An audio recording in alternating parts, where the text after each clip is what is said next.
Worf sucks at building ship models in the dark. Captain Riker has never lost.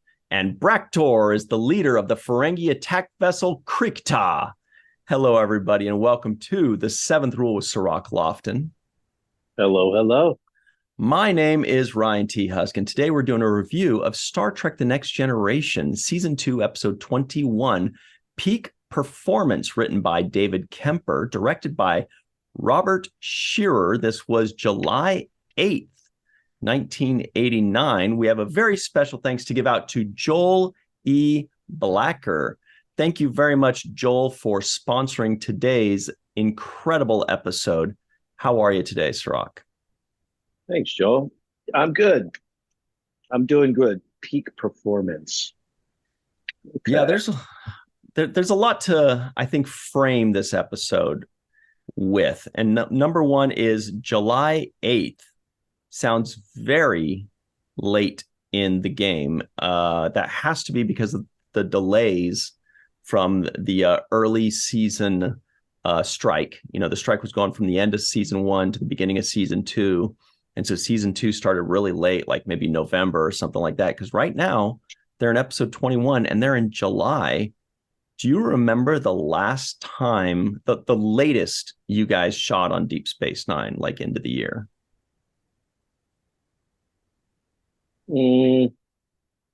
I remember by summertime, we were always kind of like taking our hiatus around summertime. Oh. But I can't tell you if that was like June was probably the last of it. And then by July, August, we're already gone. And I think it was a 3-month deal. Yeah, it always felt like the seasons ended in late May or early to mid-June. You know, like that was kind of the window. And that the seasons would start basically first or second week, middle of September, which means you guys were probably shooting at the beginning of September or very late August. That's what it seems like. Yeah, that's about right. And honestly, you want to not be working on those hot summer days because those July, August days in makeup on those backstages is ridiculous. It's super hot. You're melting in there. I don't care, even with the AC, because you still have to get in and out from your, from the wardrobe or the set, trailers. Somewhere you got to transport. Well, then I think that explains why this guy's face looks like he's melting. He's melting. The Zach Dorn wasn't supposed to have those lips on his cheek. That's just melted makeup because they're shooting in June and early July. This poor guy. That's what it is. Also, everybody, if you're watching, please be aware that you can find this podcast wherever podcasts are found. That's the seventh rule, wherever podcasts are found. Please subscribe to those. If you're listening in, check us out on YouTube and subscribe to the channel and like this video. We'd really appreciate that. Also, hey, we got a Patreon. Go to patreon.com/the seventh rule. You can get all kinds of crazy perks. It's insane. You can go to lunch with Cirroc. You can, no, that doesn't happen. You can do all kinds of good stuff. You can still go to lunch with me. Who knows? Yeah, it could happen. Anyway. It could happen. So back to this episode. No, I couldn't help but think of a little bit of a correlation when you said coming out of the strike and then filming into July, because we are now coming out of the strike, it being November. So I think around the same time period we're talking about. And I have heard rumblings about certain productions trying to start up quickly to kind of catch up and make up ground. Yeah, that's going to be tough. They got to squeeze it in before the holidays, but some of them are ready to shoot, like they were just about to shoot. So they probably just need a few days to ramp back up, I would think. Right. Yeah. But, so we may be seeing that same kind of anomaly as far as productions late into the summer or just awkward filming times, maybe some productions may film through the holidays. I don't know. So it could be the case where we see film dates that we normally wouldn't be seeing based upon, obviously, the results of this strike.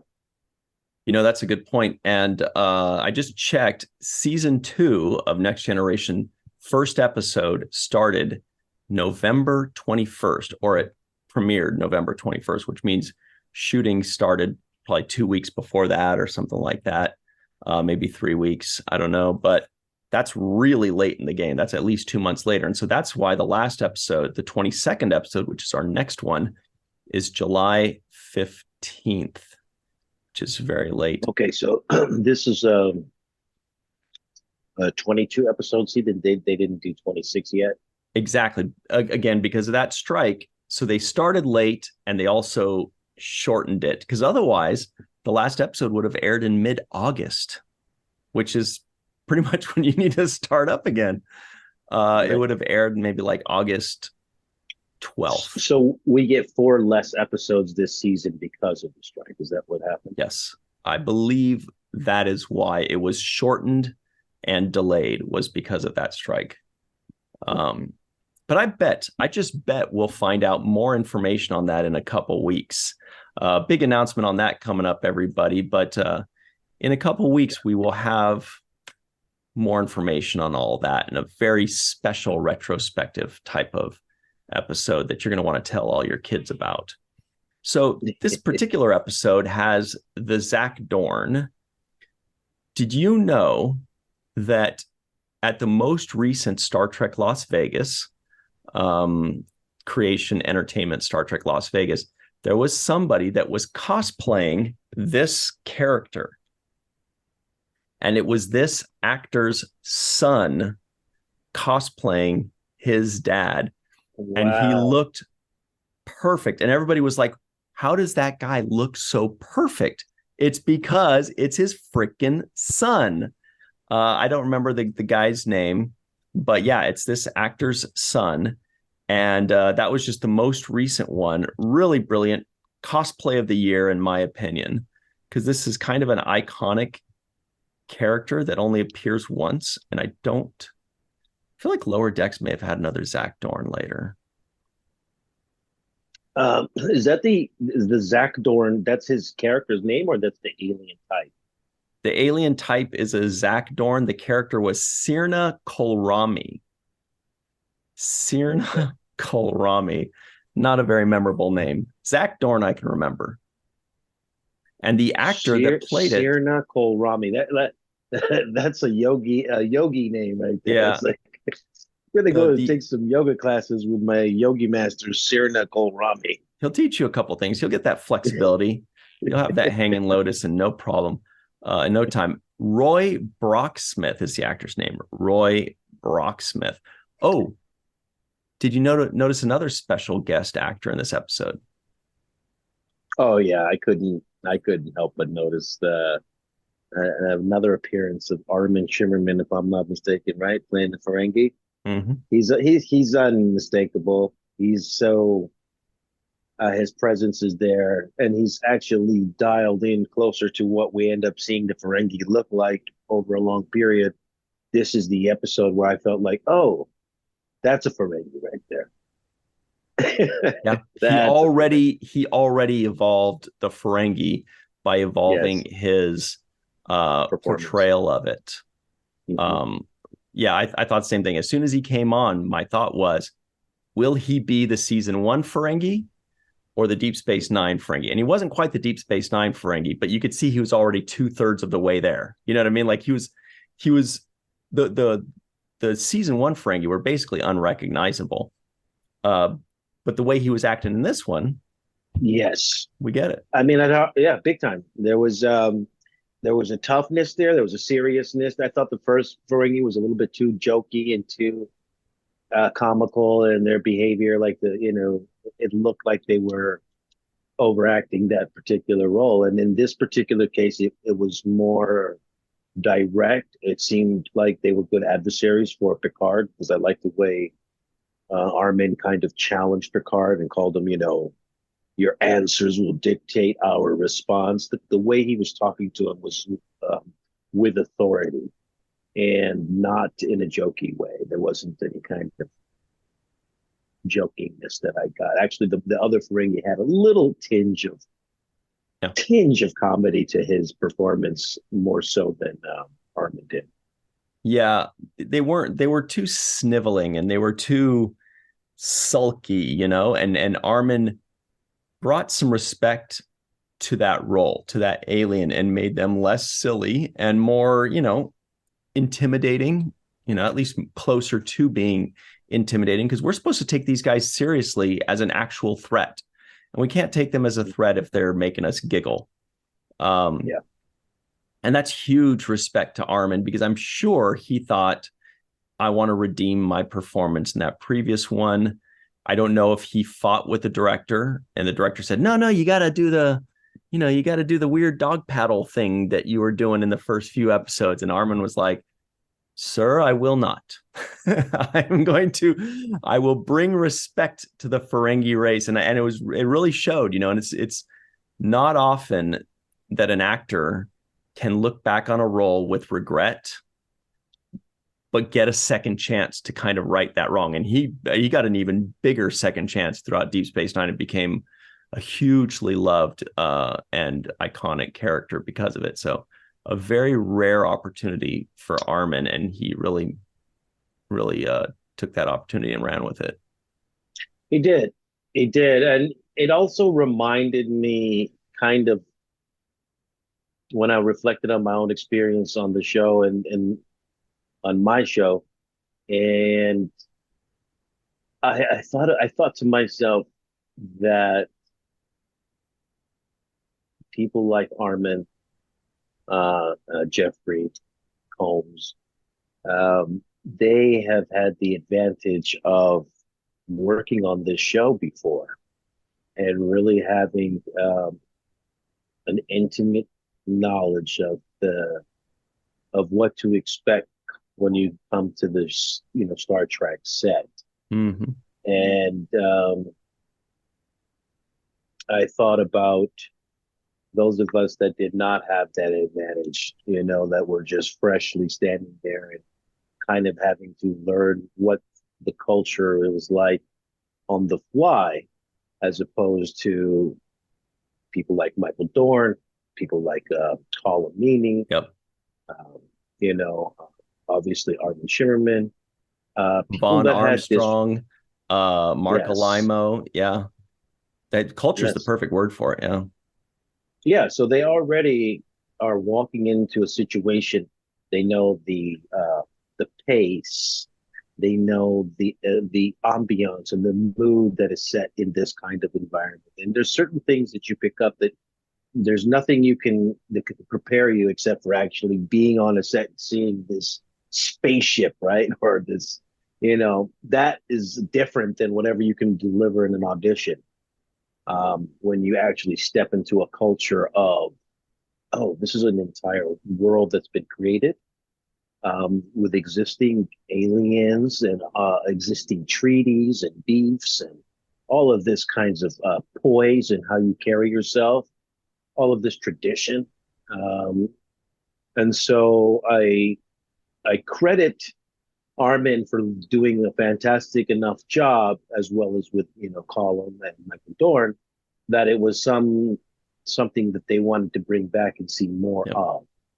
And that was one thing that kind of resonated with me when I saw Armin in this episode. I said, oh, this is what they saw when they saw, let's bring Quark's character. It was based on this version of the Ferengi that he portrayed. It wasn't the first one, even though the first one got him a call back, right?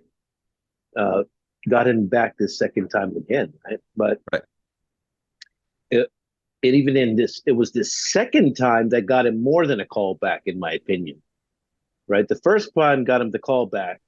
This one we just saw got him a series regular role on the spin-off show. That's what I Totally.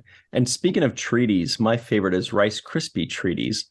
And I do think that this is what got, you know, Armin, you know, 2 feet into the door for Deep Space Nine, right? I mean, I could be wrong, but it seems like, sure, he still had to audition, but he probably had to audition from a very small list and was already bumped to that top of that list. We also know famously that Max Grodenchik was at the top of that list. And he and Armin were basically the final two to play Quark. because Max Grodenchik does play a Ferengi in The Next Generation beforehand. So both of them had played Ferengi. Out of the handfuls of actors that did it, those were the two that maybe they felt did it the best. And the rest is history. But they certainly earned it.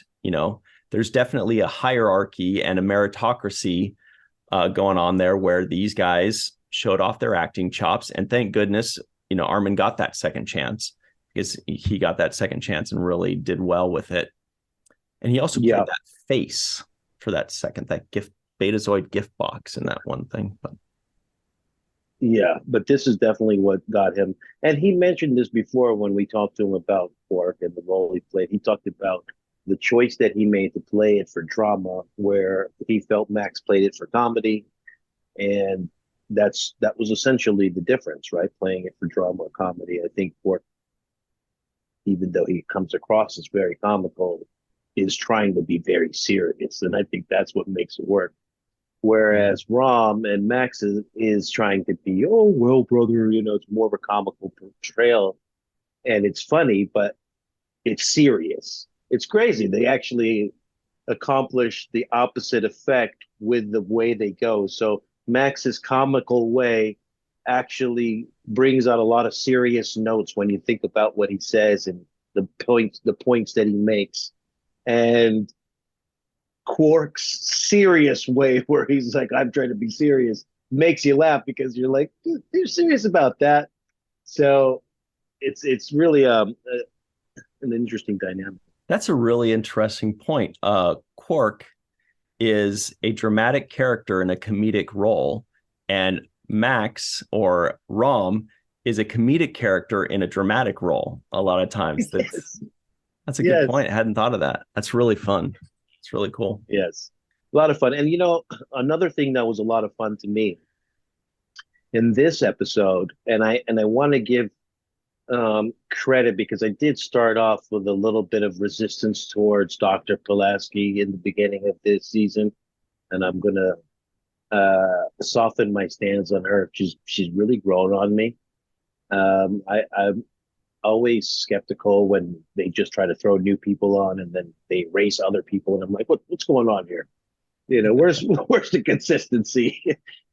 So obviously with Crusher being Wesley's mom, that all of those things kind of meant a lot to me too, right? So I took a kind of resistance stance against Dr.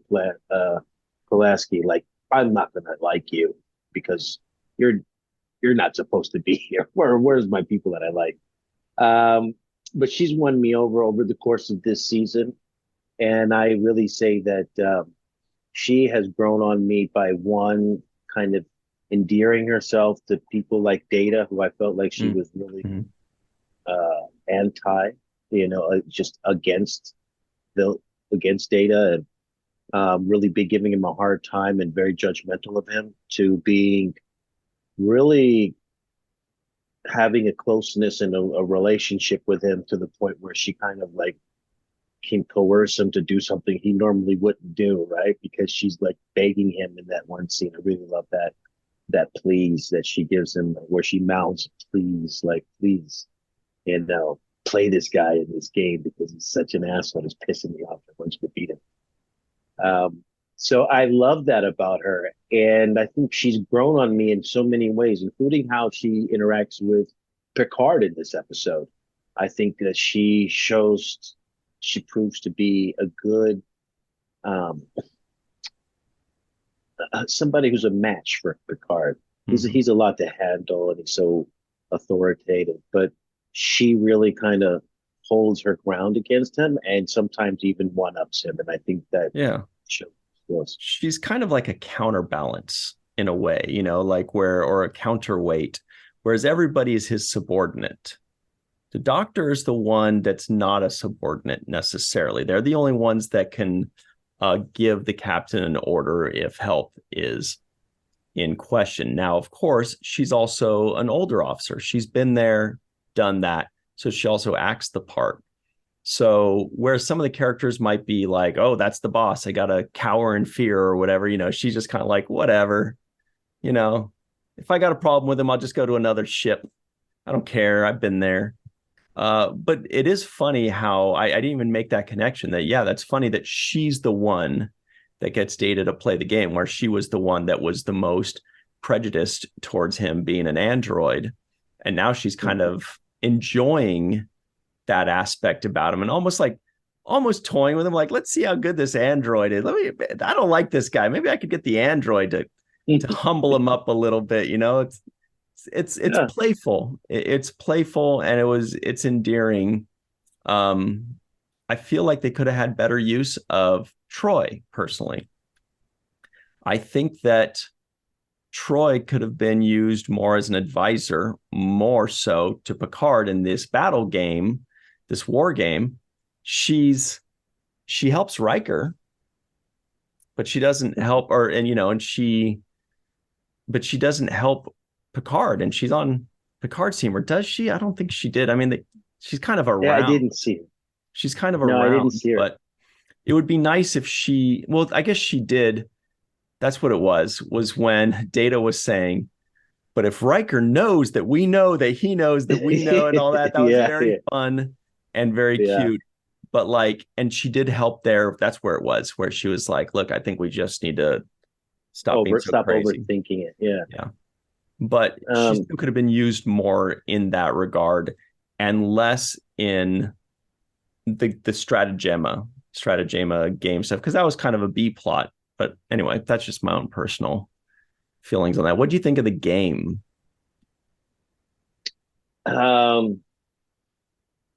Yeah, I would have liked to know more details about what the game was.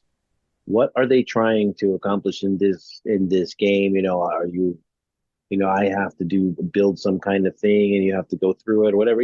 Normally games have some type of rule, and they didn't even really discuss what those rules were, or kind of giving an imaginative idea. Like, chess, for example, even though they have the 4D chess or whatever that is, you kind of have an idea of how pieces are supposed to move on a chessboard.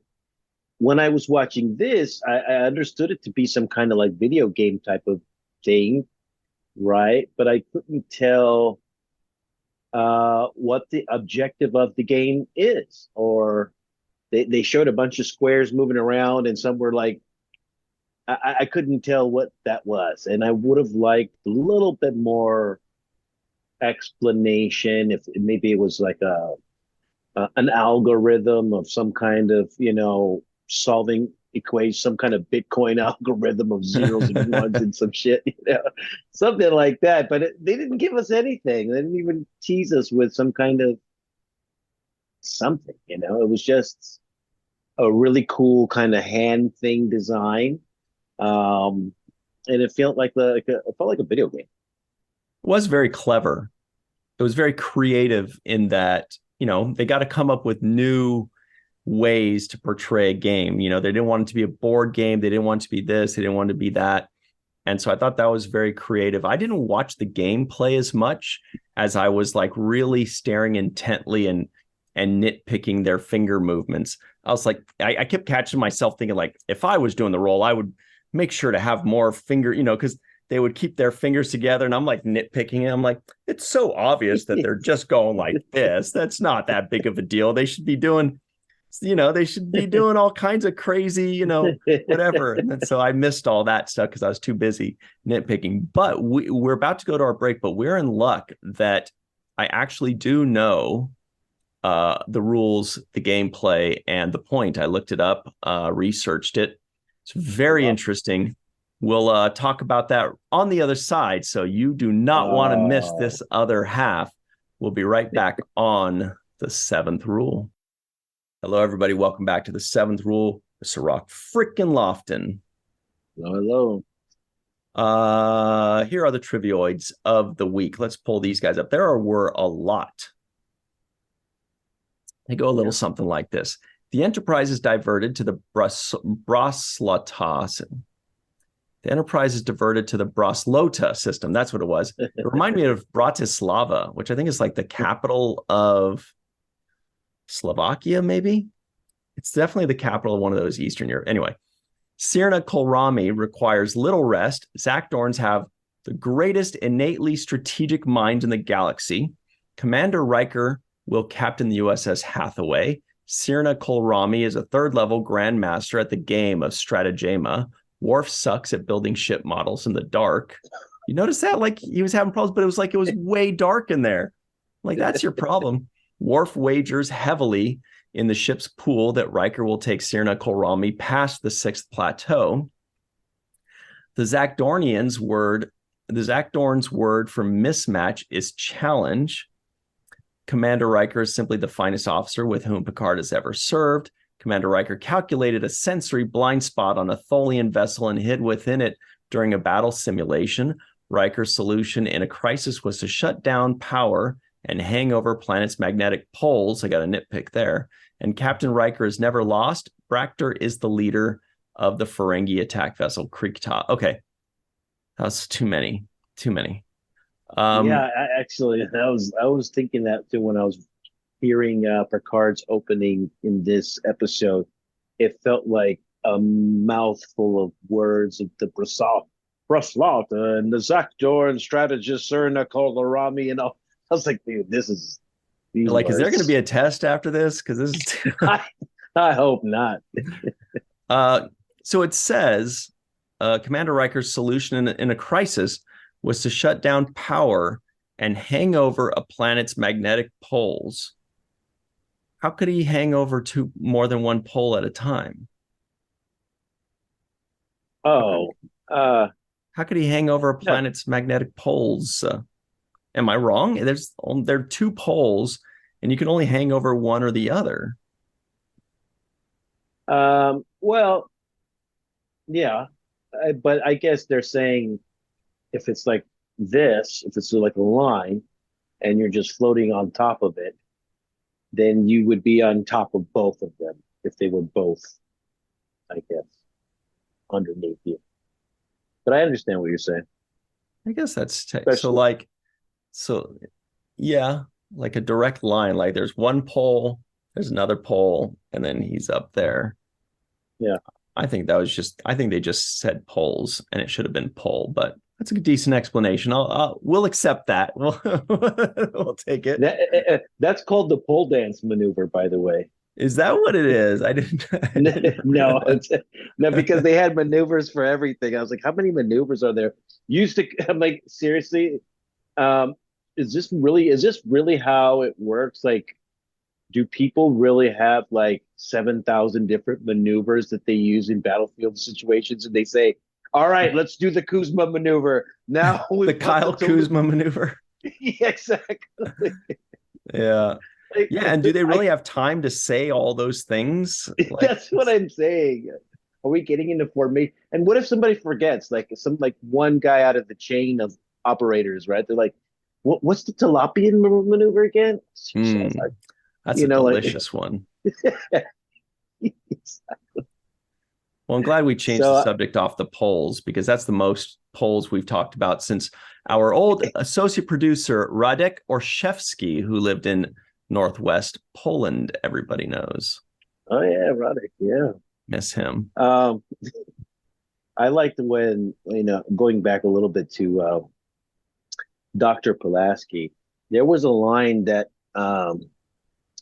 first of all, when she says he needs an attitude adjustment, and she's referring to Zak Dorn, the Zak Dorn guy, I thought that was great. But she says something to Picard. Picard says, oh boy, I have to handhold an android. And she says, the burdens of command. And the way she said it, I thought it was great, because she's like, oh, poor captain. Yeah, life is so tough. It's so tough. You gotta go hold hands of an android. Oh. Okay. I can't be the only one here. Maybe I am, but I can't be the only one. When Wes and Geordi were first starting to work on the Hathaway, and Wes goes, Geordi, I have to return to the Enterprise. And Geordi's like, now? And he goes, this is important. And he's like, and this isn't? I swear I thought Wes was gonna be like, I gotta go to the bathroom. The place doesn't have working like just the urgency and the way he like stiffened up. He's like, Geordi, I gotta go. He's like, it's important. I'll be number back one in or like number two? 11 minutes. Yeah.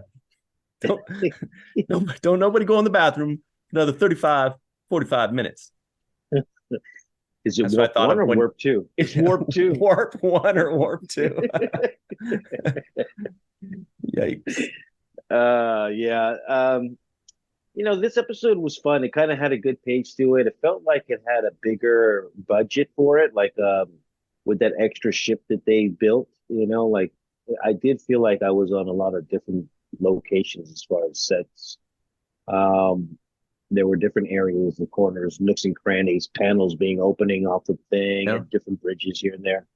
What I would have liked to see more of is I would have liked to see more of the back and forth between Picard and Riker. They gave it to me a little bit later in the scene, I think about 34 or 5 minutes to go. That's when it started to kick into the versus mode, right? And they really, really were going at it. I would have liked to see more of that maneuvering and kind of, chess play that they were playing in between each other.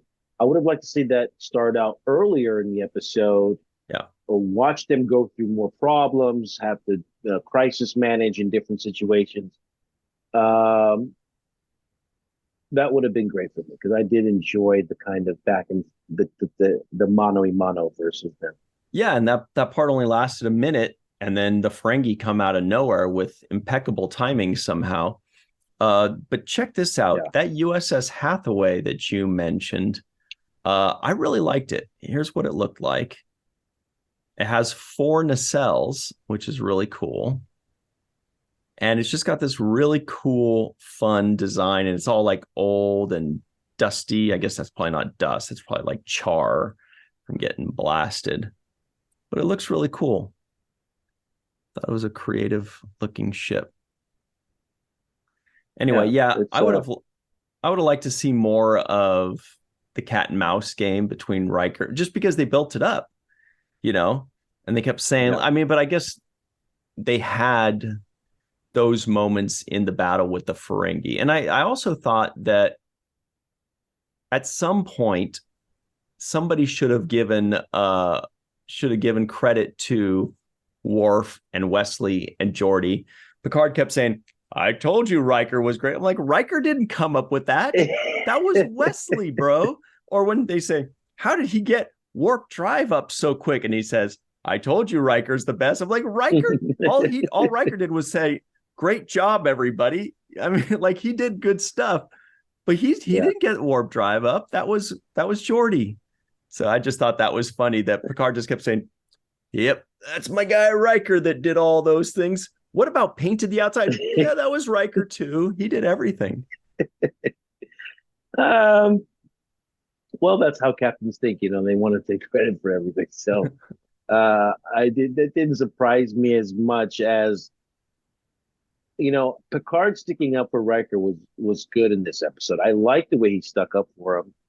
And the thing that he mentions, he's talking about Riker, and he says Riker creates loyalty with joviality.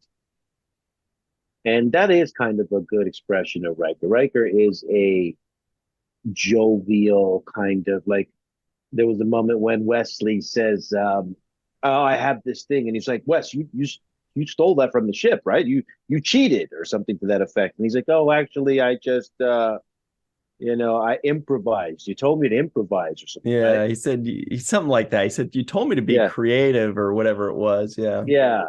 So, and then he smiles and gives him the joviality of acceptance and like, no, don't worry, buddy. I know what you did. I know you broke the rules, but it's okay. And I'm good with it. And let's carry on.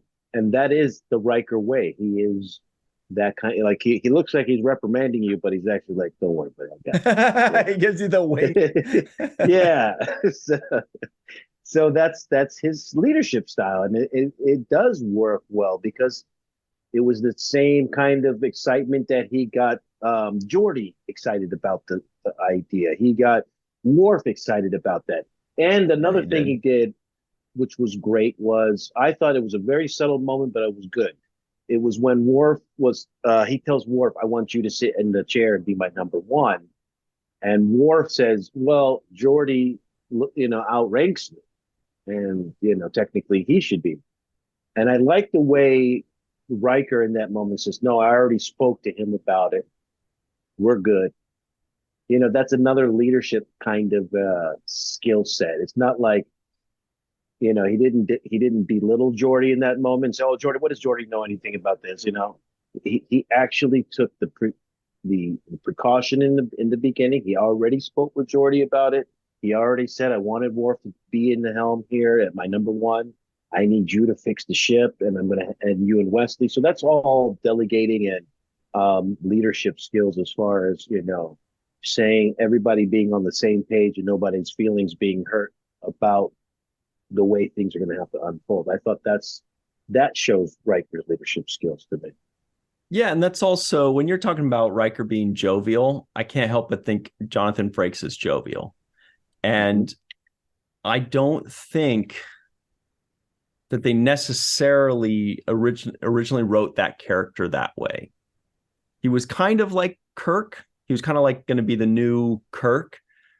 But Riker brings more than just, the sparkle in his eye and that smirk, He does bring an air of like, you kind of go, if I could just get one beer in him, I bet he's going to start making jokes. He's right on the cusp of like screwing around and making jokes and patting people on the back. He seems like he's just half a beer away from that.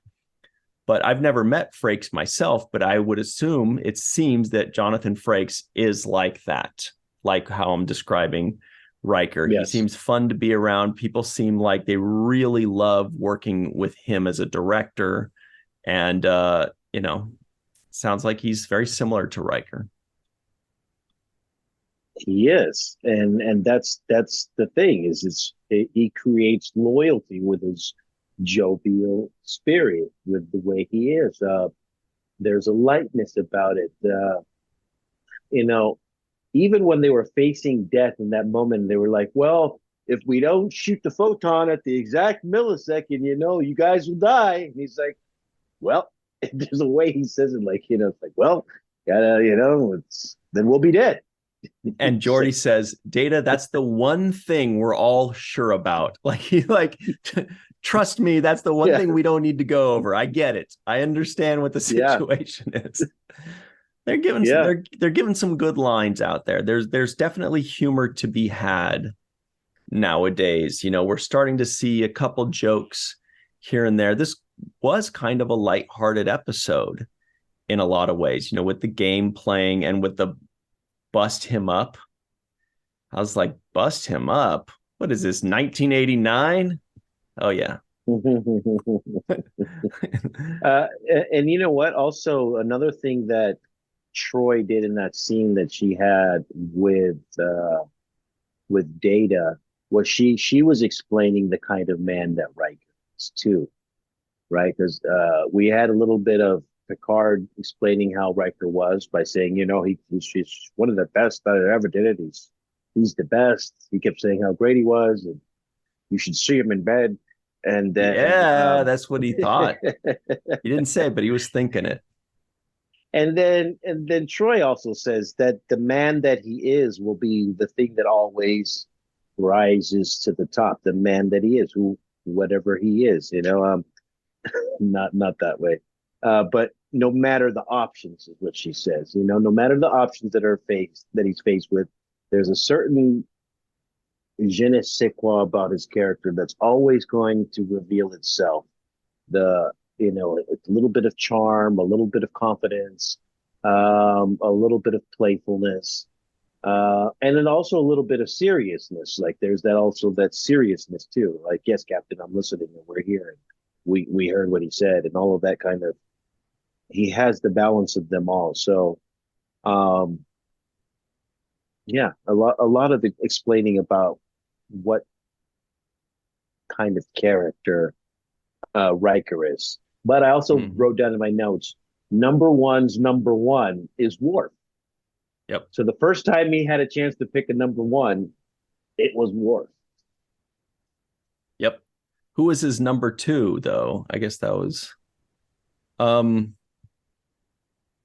Yeah, I think it was. it Yeah, must have been Geordi. it had to be Jordan. Yeah. And I'm reminded of when you said the character thing, I'm actually reminded of there's a sports guy. I don't remember who it is. It might be Colin Cowherd, who says, sports don't build character, they reveal it. I've always thought that's one of the best quotes ever. It reveals character. And it's kind of like what you're saying, where the things that are happening, these missions that are happening for Riker are revealing who he truly is. They're revealing his character. And if his character is a winner or a guy that rises to the top, that's going to show in these circumstances. Even if he's not aware of it or we're not aware of it, these circumstances are going to arise and he is going to come out of it usually favorably. There was also an interesting moment when you were talking about Picard talking to Data, when Picard's kind of beating it out of Data. He's like, get your act together. He says, I want you to figure out how I should deal with Commander Riker and the Hathaway, and I will await your answer on the bridge. In other words, he's like, figure it out and get out, and you're going to answer my question on the bridge, not in your room all sulking. He was pouting. He was sad. Yeah, he was sad. And that's where I liked Dr. Pulaski in this episode, because she seemed to really care about Data in those ways. She was like, yeah, in whatever way you want to call it, because he's like, I don't have an ego. He said, well, I don't want you to be disheartened. I don't have a heart. Yeah, she's like, Data. All right, that's enough. Actually, but yeah. I was just going to say, if Pulaski continued on throughout the entire series, I could see them ending up being like best friends. Like it looks like they were starting to maybe create that arc. I mean, it wouldn't have to go in that direction, but I could certainly see it going in that direction and being like a really cute and fun friendship there. I can see that as well. Because they seem to be growing on each other. I think there's, Pulaski is starting to really like Data. She even says at some point, I regret even asking you to do this. And she was feeling bad that she had made Data feel sad, or inadequate, or, less than.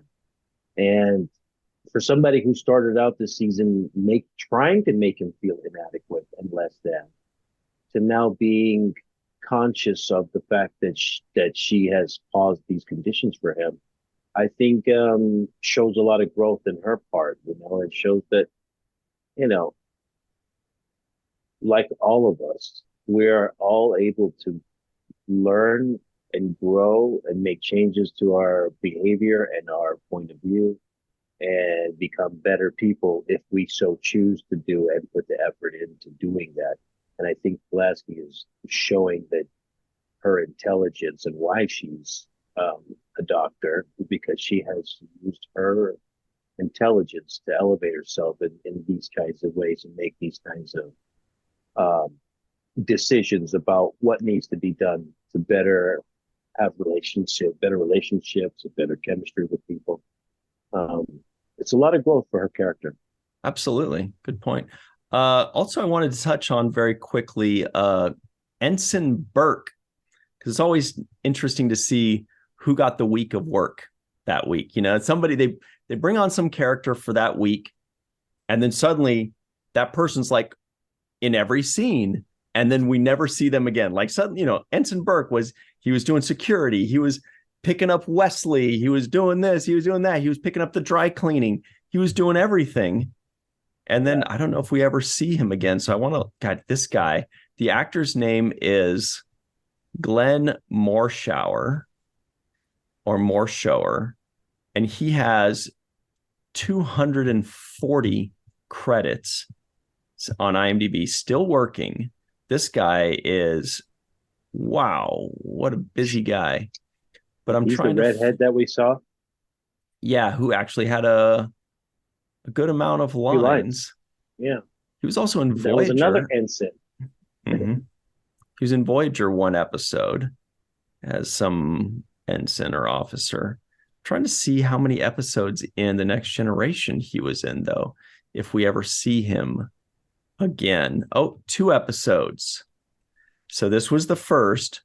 And then 4 seasons later, he is, oh my goodness, he's in one of my favorite episodes, season 6, episode 18, Starship Mine. I quote that episode all the time. I know exactly what character is. He plays Orton in that one. That is, when you see that one with Calvin Hutchinson, call me Hutch. Hutch, yeah, I'm in love with Calvin Hutchinson. Call me Hutch. And I'm in love with the way Data emulates him, but we got to wait 4 seasons for that.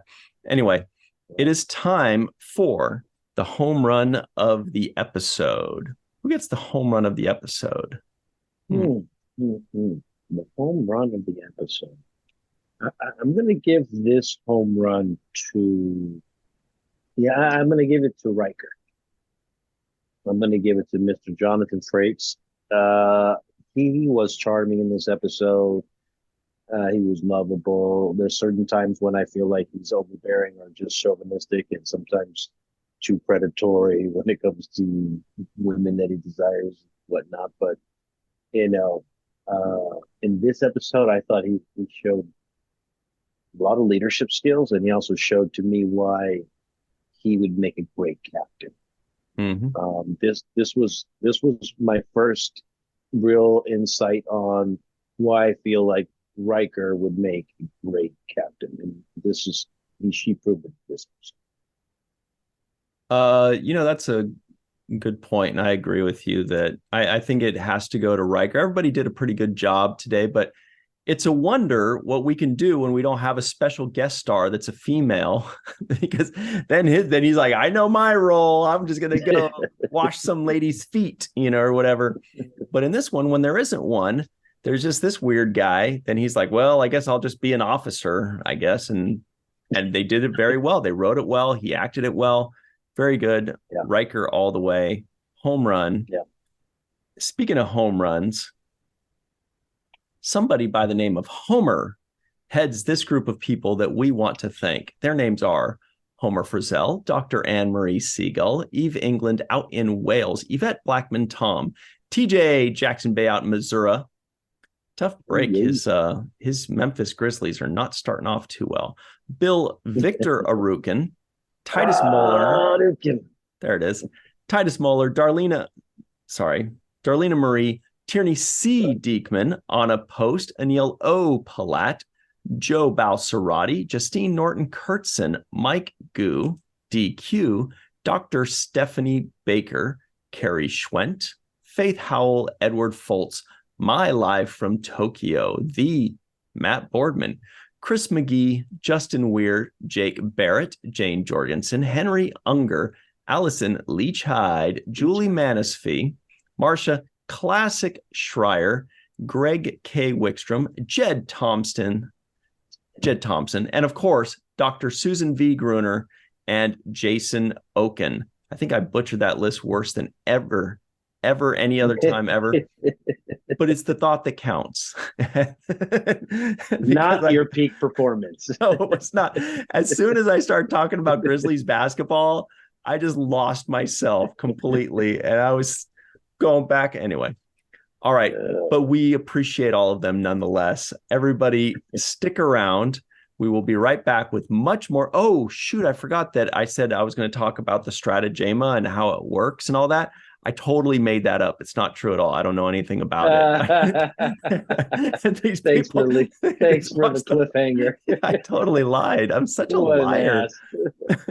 But stick around, everybody. We've got the free-for-all up next, and then we'll definitely explain what that game is about.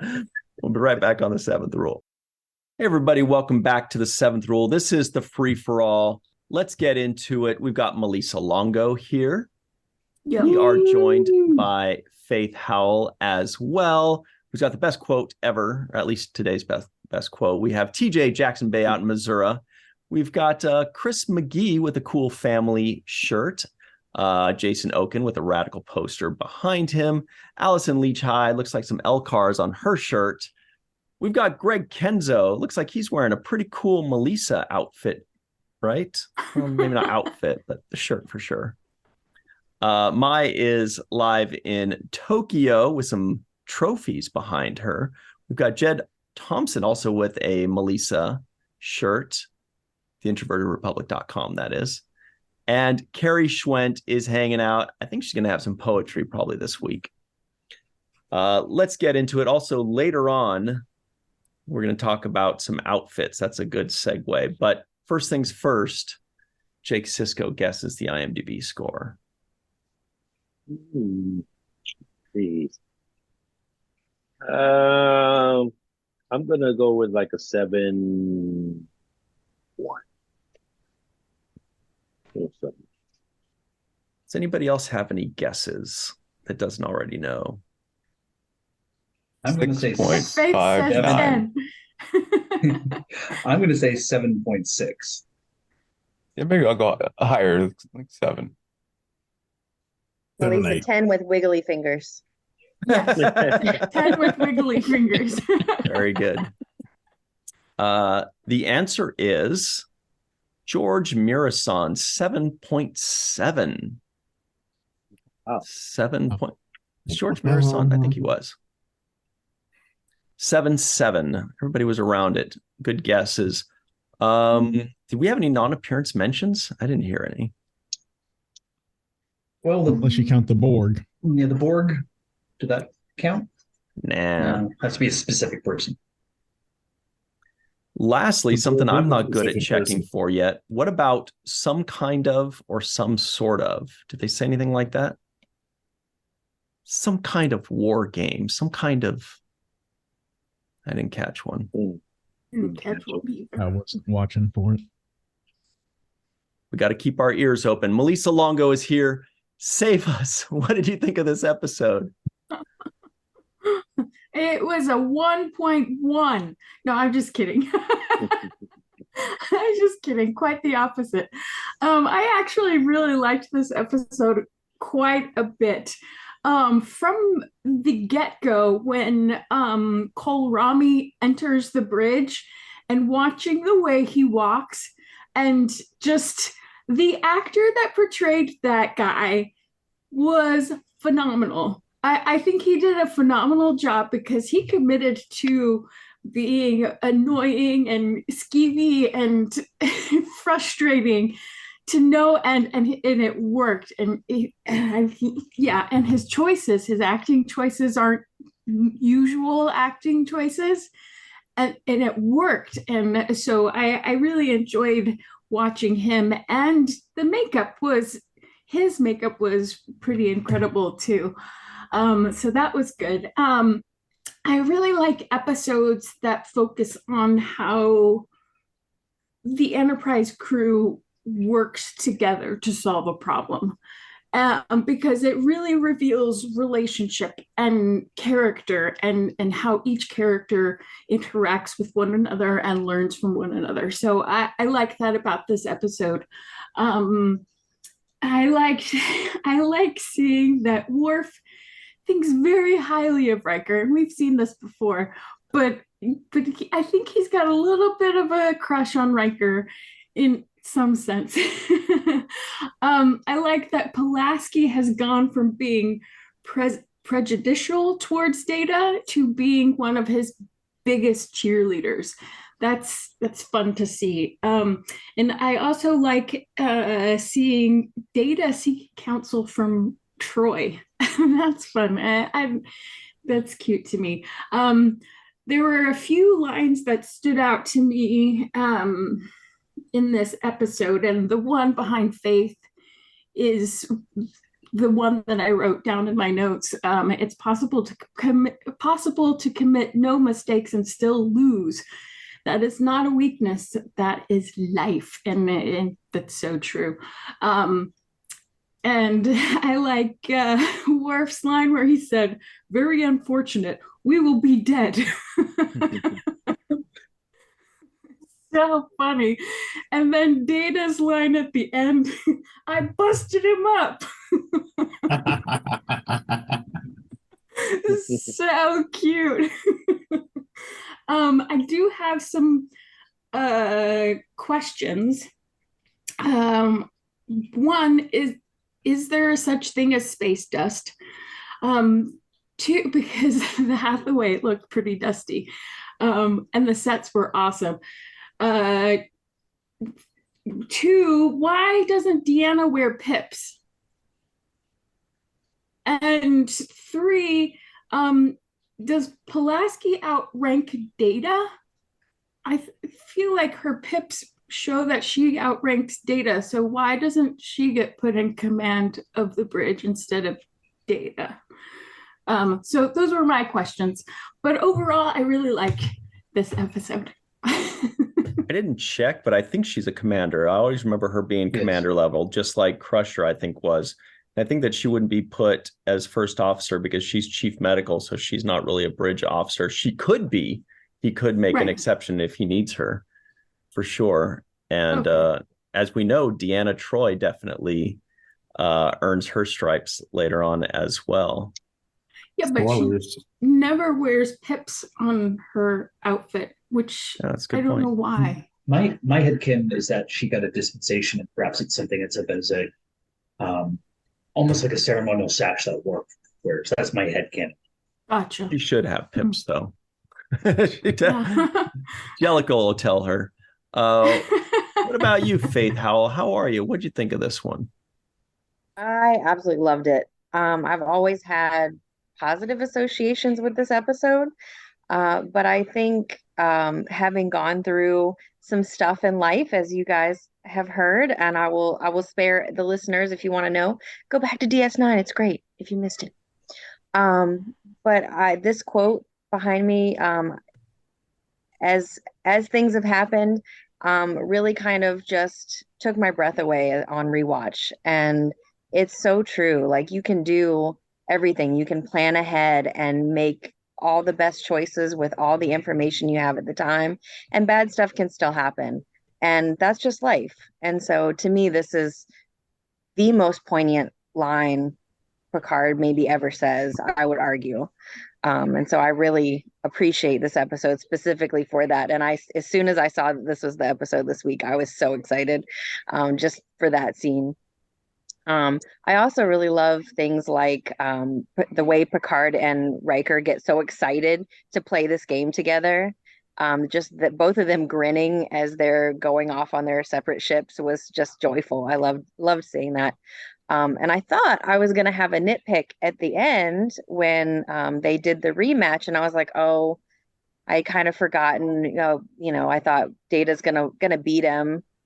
And I really appreciated that he didn't win, because I feel like that would have gutted this whole scene if he had gone back and won at the end. So I really liked that it was a stalemate in the end. Mm-hmm. Very smart stalemate there, and it was what turned into a stalemate between the two ships because the Ferengi came. So that's very really good writing. Agreed. TJ Jackson-Bey is out in Missouri. He's a great writer too. He writes some really good posts on social media. What do you think of this episode? Well, this is of course a fun one always to revisit. And there's so much stuff that I could talk about, but I'm going to pick maybe two and save the rest for later. The first thing I really appreciated is when Picard got frustrated with Kolrami and called him into the ready room, and it just really started backing up Riker. Like, look, I don't know why you think so poorly about Commander Riker, but let me tell you, you got it wrong, buddy. Because since he came on the ship, and I really just think this was his kind of tactic to just kind of egg them on, because he's so snooty and so arrogant, and he knows that he's right, and so he's just like, I think he's just really kind of sticking it to him, but in addition to backing up Riker, he's also making sure that he's saying this stuff in front of the crew that Riker commands, and that just ain't right. So he fixes that, and I appreciate that he fixes that. And the other thing that I really appreciate from this episode is just watching Data's journey progress. We all know that he wants to be human. He doesn't, kind of understand these emotions. He doesn't understand why they want him to play this game. And then, like, when he loses the first time, it's almost like he got depressed. And I appreciate, Pulaski's kind of analysis on it, that it doesn't matter whether it's emotions or algorithms, like it's still affecting him. And that much is evident. And so, basically they all, take turns trying to cheer Data up. And he comes back and even at the end in the scene behind Carrie, he's almost kind of smiling because everyone around him is cheering and he just said, I busted him up. Like, he actually kind of just had to surrender to that, because before that he's telling him, look, I didn't win. Like, I don't know why you guys are cheering. This doesn't make sense to me. And it's like, all right, fine, I give up. I busted them up. And he's smiling, but I think, the same thing is true, that he's really still just kind of running algorithms in his positronic brain to try to figure out, well, this doesn't make any sense to me. And how many times, is that true in our lives, that we see people that will put on a smiling face, just to be social, but inside something different's going on. And so, that just kind of made me, think that thought. And, it's always good to be kind, and you never know what someone's going through, even if they're smiling. I had a couple of favorite quotes from this episode. Of course, there's the classic, but, I also appreciated when Captain Picard said, after Kolrami said, I order you to withdraw and I represent the Federation. And Picard's like, I'm the captain of this vessel and your order is nullified. It's like, you are not, pulling that, here, I'm not leaving my people behind. Again, he backs up his people. And the other one is at the very beginning of the episode where, Commander Riker just kind of glibly, asked Picard, do you want to surrender now? Just go ahead and surrender. Just give up. I got you. Excellent stuff. Thank you very much, TJ Jackson-Bey on the bridge of the Enterprise D. The Dark Lord, Chris McGee, is here. What's up, Dark Lord? What do you think of this one? Oh, this like everyone else has said, it's one of my favorites, I think. I will mention some things that haven't been brought up yet, maybe in the previous segments, I don't know. But for example, in one of the earlier scenes, Worf is building a model ship. Kind of seems like maybe Troy is giving him some anger management exercises. I don't know what's going on there. It's great seeing co-stars get some spotlight in this episode, such as Leslie Neal, who played Ensign Nagel, and Glenn Morshower, who played Ensign Burke. And I remember Glenn in, besides other Star Trek shows and episodes, he's also been in movies such as Under Siege and some of my favorite TV shows like Quantum Leap and Babylon 5. And the one I remember him most from is as Special Agent Aaron Pierce in 24. Yeah. I love the little conversation in the ready room between Kolrami and Picard, and how Kolrami thinks that Riker isn't fit to be a captain, yet Riker's already been offered his own command more than once by this point. And it does bring up how different people can have different styles of command, which in no way affects their effectiveness at command, provided, of course, that, their crew can adapt to their CO's command style. Something that we will be exploring in a later episode.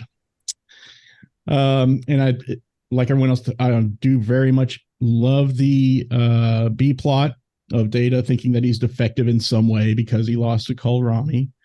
And of course, it leads to probably my favorite line, not in this season or in the show, but probably across all of Star Trek, which I think a lot of people feel similarly anyway, which is Faith's background there. So I'm not going to choose that one as my memorable quote of the episode. That's too easy. I'll pick a lesser known one that still has stuck with my brain after all these years, which is, what's the Zachdornian word for mismatch? Challenge. That was a good one. I liked it. I didn't remember it. Thank you very much, Chris McGee. Jason, the outrageous Okun, is here. He's going to teach us stuff we don't know, I bet. What do you think of this episode? Oh, yes, and absolutely. I think if I had to describe this in any shape or form with a single word, it's probably fun. It looks like everybody's having fun in terms of, the actors, and it looks like certainly the director is having a little bit more fun. Compared to last week's direction, we do see some differences. I think, Robert Shearer does move the camera a little bit more. There's some subtle things you see, anything from an empty first officer chair when Data doesn't come to the bridge. The scene actually starts with an empty chair. So little touches like that. And, to some degree, I think this episode is a little bit different from all the others, probably in the first two seasons, because there's a lot of character moments, I think, for almost everybody here. I think, frankly, and I'll save most of it for later, I think, in my mind, maybe the weakest part of this episode is the plot, but that's not the point. We do get to see all the characters shine and show their personality in one way or another, which is a great thing and is a little bit unusual. As I said, for the first couple of seasons, it shows a little bit more starting in season 3 when Michael Piller comes on the show. So we do get something here as well for everybody. And Worf does play with toys. And forgive me, it's a scale model. And fortunately, they did not use that model for the Barge of the Dead in Voyager. He's actually supposed to be building a Klingon sailing ship of some sort. It's supposed to be a Klingon ship. So, and I think certainly the performances of all the regulars and Ry Brocksmith, nailed Kolrami to a T. The way he was described in the script was he was supposed to be actually kind of a thin weasel. I guess I didn't get sort of the physicality of it, but he certainly acted like a weasel and performed greatly. I mean, if you look at his body of work as an actor, you do see quite a bit of range. I mean, he does come back on Deep Space and plays a completely different character. Even if not for makeup, he's a harder person to recognize. Simply because what does he play on Deep Space Nine? I didn't check. He was a Bajoran. Okay. On Deep Space, in one of the later seasons, he was. I think it's a Darkness in the Light. I think something like I forget the name of the episode, but it's he's the guy that gives coordinates to Kira. Yeah. So I mean, just great throughout. Again, you do see sort of people kind of relaxing and enjoying themselves, and it's just a little sad for me that this was not the final episode of season 2 because of what we're about to face a week from now. And as I said, I'll save the rest for later. Wow, good stuff. Thanks very much, Jason. Allyson Leach-Heid is here. What's up, Allyson? Did you also love this episode? Yes, I do love this episode. I've loved this episode since it came out as a kid. It was fun and everyone was having a good time. And I, as an adult, I really like that we actually get to see Riker's personality shine without a woman there. It's just Riker having a good time, being in command, having fun with his crew, and doing a great job at what he does as his form of command. And so I really enjoy that.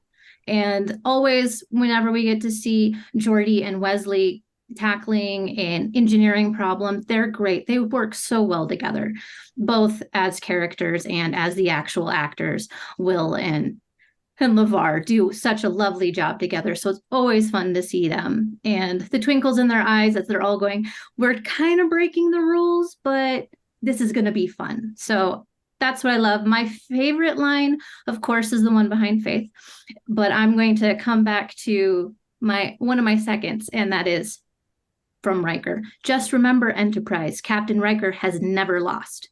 And it's true, because the last time Captain Riker came up against the Enterprise surrendered to him. So he is batting 1,000 right now from Matter of Honor. So coming in with that fun joy and confidence is great and super entertaining. And it's fun to watch. It's great pace. So always like it. Love seeing the actors have fun when we know what's coming up next. So that's where I'm at on this one. Excellent knowledge. When they said Captain Riker's never lost, I thought he meant because he's never been captain before, but you're right. He was the captain of the Klingon ship for a minute there. Good stuff. Thanks very much, Allyson. Greg, Kenzo, what's up? What'd you think of this episode? Like everybody else, I can say that I loved it too. I did just watch this one probably like 3 weeks ago. So this time it didn't hit me as deeply, but I have to say there are great parts in it. Like, I love the way that Picard sticks up for Riker when what's his name? Karami is kind of breaking him down,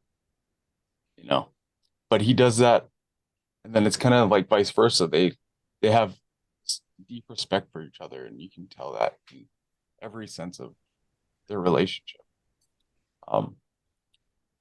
Data's journey in this is great. I do believe he beat Karami at the end, but that's just my opinion. Even though it's a stalemate, like, I mean, come on, you got to give it to him. And yeah, they solidify that when he says, "I busted him up." Other than that, I mean, everybody pretty much said all the beautiful parts of this episode. So I'll go with the philosophy that I like to take away from these episodes. I mean, the quote behind Faith is the one that like I could go with, like, and that would be great, but that one's like a given. So I tried to look a little bit deeper than that, because that's amazing, and that will stand the test of time. And so what I was looking at is that theories are much different when you have to put them into practice. Karami's reports on Riker were all wrong. He says that, Riker does this, he's jovial. He doesn't take situations seriously. And, that's his style. And I love Picard's response to that. He says, "Do not mistake style for intent," because really he gets the job done. And I think that's the writers commenting on Jonathan Frakes as a director. I don't know if he's directed it by this point, but maybe it's just his style on set.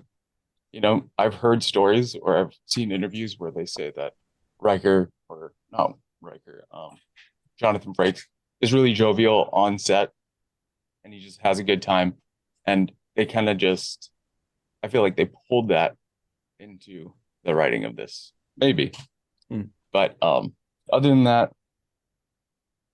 let's see. Everybody else pretty much said what I was going to say, so thank you.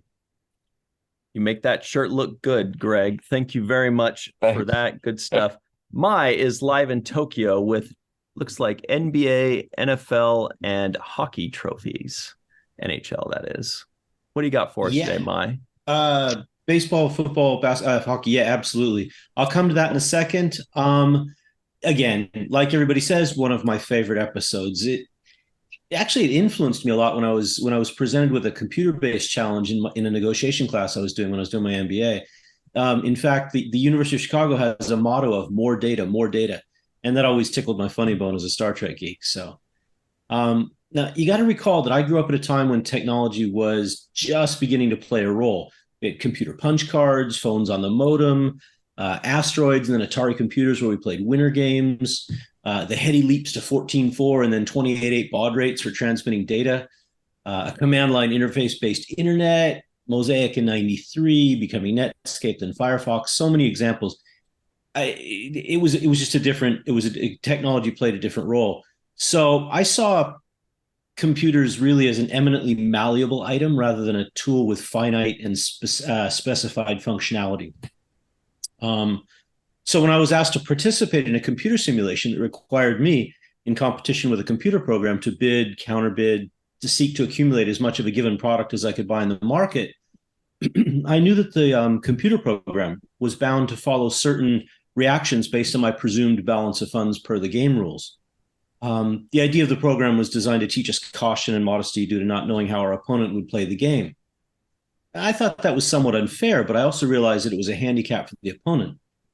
With my perception of the role of computers, I simply went in and accessed the part of the program that allowed me to reset the parameters, allowing me unlimited funds. Needless to say, the results were twofold. One, very skewed numbers in my favor, and two, a professor who was somewhat annoyed, but also unable to deny the value and the lesson learned by everyone that day. And this actually came directly from this episode. It also became the credo by which I've conducted myself in sales negotiations for the past 30 years. And it's very much akin to what Sun Tzu said, which is know your enemy and know yourself, and in 100 battles, you'll never be in peril. My version is learn the rules of the game better than your opponent, and it will be that much easier to circumvent them.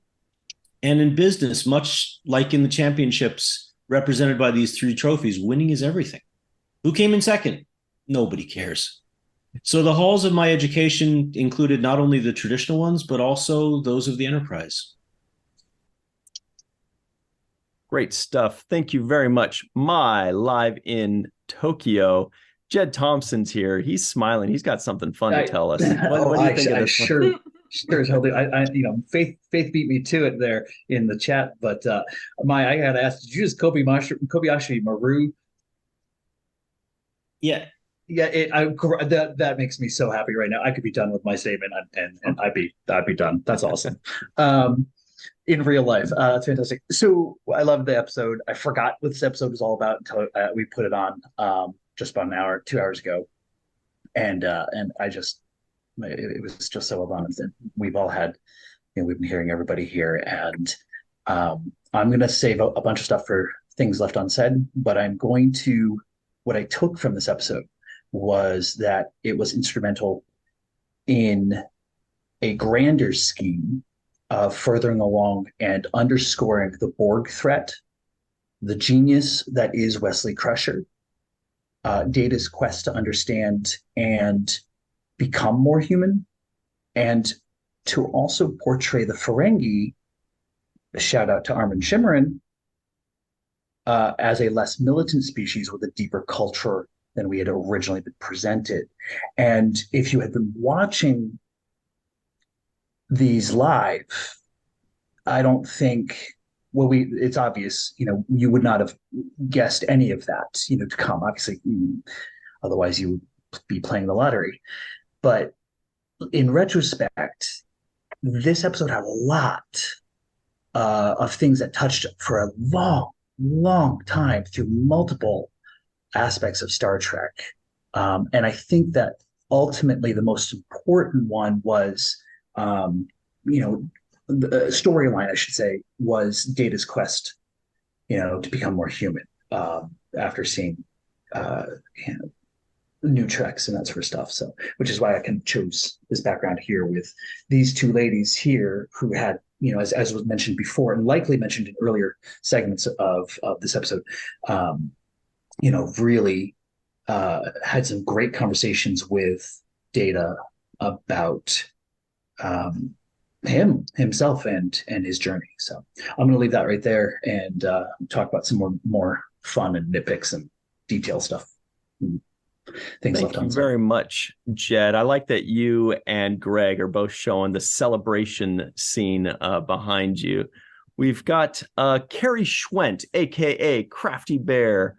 What's up, Carrie? What'd you think of this one? So much fun beginning to end. And who is not a crafty bear is Worf. Keep all crafts far away from him because he's going to break them all. Watching him snap that pole, that gutted me. I'm like, no. And then he sweeps it all into the drawer.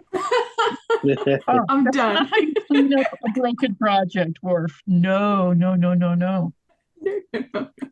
But anyway, I will add to the minor and on my side fangirl sort of girling over Mr. Burke, Mr. Glenn, who was so fantastic on 24.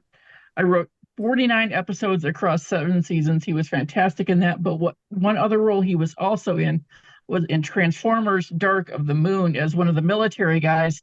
And that movie features Mr. Spock himself voicing Sentinel Prime, and they even include in the movie a tiny snippet of one of the original series episodes at the beginning that one of the little Decepticon dudes just sort of casually comments on.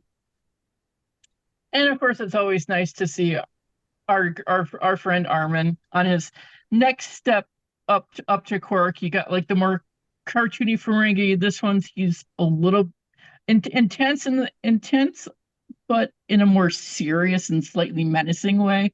And then we get the Quark we all know and love. The walk and talk with Geordi and Riker as they're heading to Riker's match with Kohlrami. The speed of that dialogue must have been the inspiration for Amy Sherman Palladino, because that was Gilmore Girls level speed with that dialogue. And they were walking so fast. I don't know how the camera guy didn't like fall over and trip backward. And Pulaski and Data, they came. I mean, I was one of the very vocal critical of her beginning of the episode. The two of them came so far. Her turning around as Kohlrami's talking to Data about, hey, I heard you want to play Stratagema with me. Okay, why would you want to do that? Why would I do that? And when she turns around and mouths, please, that actually touched me a little bit, because she was advocating for him, like, hey, I know I got you into this. Come on, I know you can do it.